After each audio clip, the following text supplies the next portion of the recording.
Hello and welcome to this edition of a tutorial. It's not an edition, this is a tutorial for Travis Foster Apprenticeship 2017, and today we're going to work on taking a scanned image and taking some of these pieces and moving elements around and also enlarging and reducing certain elements. And we're going to be working on layers. So this image is scanned in. You can come here and see on image size that this is 600 dpi on the resolution. That's what we scanned it in at. So this is the scan, and this is on this bottom layer. If you see over here on the background layer, this is the bottom layer. I'm turning this on and off. 8.5 by 11 piece of paper, working with the Sharpie fine point pen. Drew these elements. Okay, so then what we did is we copied that background layer, and we in a previous tutorial I'll talk about how to multiply. If you click on this background layer and you go up here, you'll see that this is not on normal up here, but it's actually on multiply, and that's what we wanted on because it's a translucent. It's that's important, and we'll go into that in a different tutorial, but make sure that your black line is on multiply. And again, this is three layers sandwiched down into one to create that dark, rich, really black line. All right, so then what we did when we had these various images, I can copy and paste any of these tools. So let's see on layer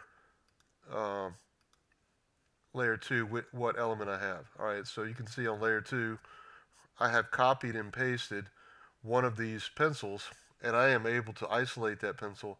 And when I'm on that layer, let me Command Z that.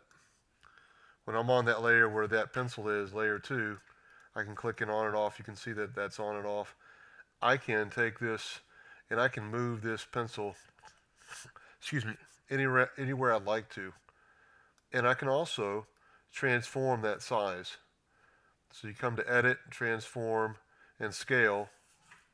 And if you hold down the Shift key on your keyboard, it'll keep it where it doesn't get wonky. So if you don't have the Shift key down, you can see how it gets fatter and skinnier. But if you hold the Shift key down, it keeps the same ratio.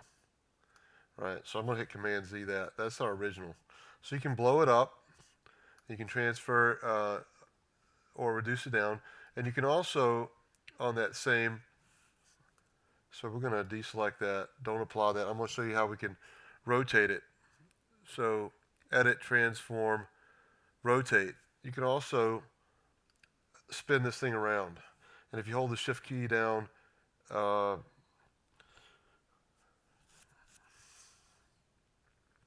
anyway, you can rotate it any direction you want. And also you have some other options in that transform. You've got rotate 180, 190, flip horizontal, and flip vertical. So it's good for you to play around with that, understand what your options are. I just want you to understand that you have endless options when it comes to taking a scanned image and then moving those parts around as a puzzle, creating the image you want. So remember, we had all these various shapes, drawings that we did, little spots, and then let me show you what I ended up doing with these. As I move things around, I created this pattern over here, and let's move this pencil back where it was supposed to be in this pattern. So regardless of where they started out in the drawing, I'm able to take these elements. As I turn these layers off, you can see what elements disappear. These little illustrations disappear.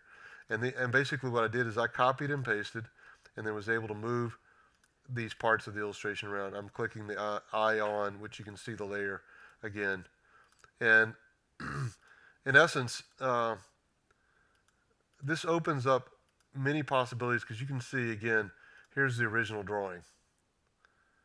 And with that original drawing, I was able to take parts and I can move it around the way I want. I'm not overly concerned about my original drawing, everything being in the right place. I can build it the way I want it in Photoshop. All right, so let's just talk about how to copy and paste and just one certain element. So here we are. We have this line work isolated with the white. We've already taken the white of the paper out, and I've done that on a previous tutorial that you can look at. And all I'm doing is getting the lasso tool up here, and let's just grab this hammer right here. So I've got to click on the layer that I'm working on. So I'm on the background copy, and I just basically take the lasso and I just make a shape around it, and and then you can see this dotted line. I'm going to hit Command C on my keyboard, Command C, and create a new layer by clicking on this layer button and Command. So in order to paste it down on this new layer, you have to hit Command V. And if you turn this layer off, you can see now that we basically have two hammers, one on 18 and then also on the background copy. And so on 18, you can take that and you can move that hammer. If you're clicked on 18 where you've made the copy, you can move that hammer around. And like I said, you can rotate it, edit, transform, rotate. You can rotate it, or you can enlarge it.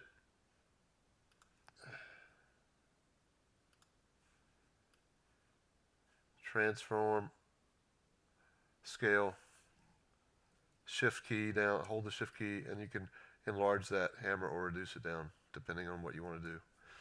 So in this exercise, basically what I want you to learn to do is be able to take a drawing and then manipulate the elements within the drawing and then create, like put it together like a puzzle, and not stress out that the drawing has to be perfect at the original drawing. So anyway, I also cleaned the drawing up at this stage. So I'll come in here and I'm going to click the white layer on. I've created layer 1 is just white, solid white, so I can see mistakes. But if I blow in really tight, if there's imperfections, like see on this brush, some of the stuff picked up from the scan, the original scan, I'll take my eraser in here and I can see where I need to erase out some of the imperfections to clean it up. Okay, in the comments, or send me a text, not a text, an email. Send me an email. Let me know what your questions are regarding this for clarification. I'm looking forward to seeing what you do with your black and white drawings. Working on layers, enlarging, reducing, and I'd like to see the before and after. So your original scan, which would be this would be considered our original scan. And then I want you to show me what you did with that original scan. So this is what it would look like at the end, what I actually did with the scan. So you're giving me two things. That's the end of this scan. Let me turn 17 off. And that's the end of the scan. So you can see I've taken those elements and I've moved those around, rotated them, moved things around where I wanted. I had complete control over that. So show me the before and after of your black and white. No color, no shading, no gray, just black and white. All right, thanks so much. Have a great day. Thanks for tuning in.